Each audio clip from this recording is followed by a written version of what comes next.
Pennsylvania man is facing charges for attacking the police and the press during the Capitol riots. The Justice Department says Alan Byerly was recorded assaulting a photographer.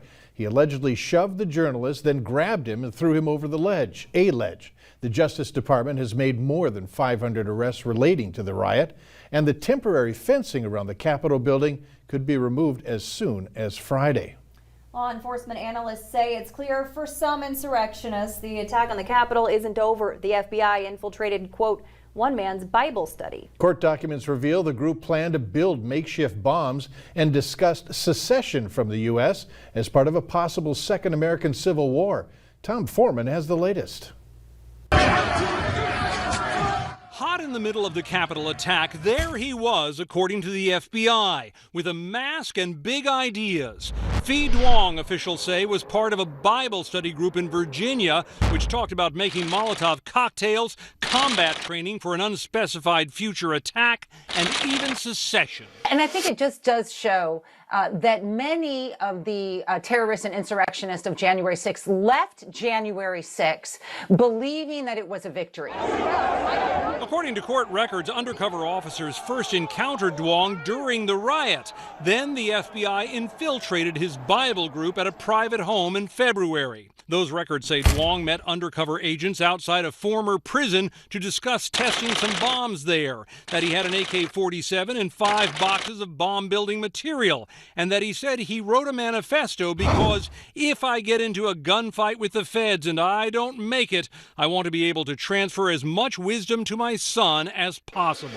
Authorities say the so-called Bible group also discussed surveilling the Capitol amid heightened security to find possible weak points. That's particularly alarming for police officers calling for better defenses around the Capitol. I would hope that they would be taking these threats seriously and paying attention.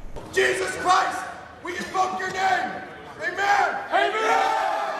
Concerns about conspiracy theories and radical right activism taking root in church communities have grown sharply in the past year. It's easier for Christians who already have that belief system to make that jump over into believing that worldview. And these latest developments can only deepen worries about such rogue factions. I think there's probably more of that than we'd like to think around the country. Where are these radicalized individuals and how far are they down this path to radicalization that ultimately ends in violence? It's a very, very concerning subject. And so far, Duong has only been charged with entering the Capitol on January 6th. He hasn't entered a plea.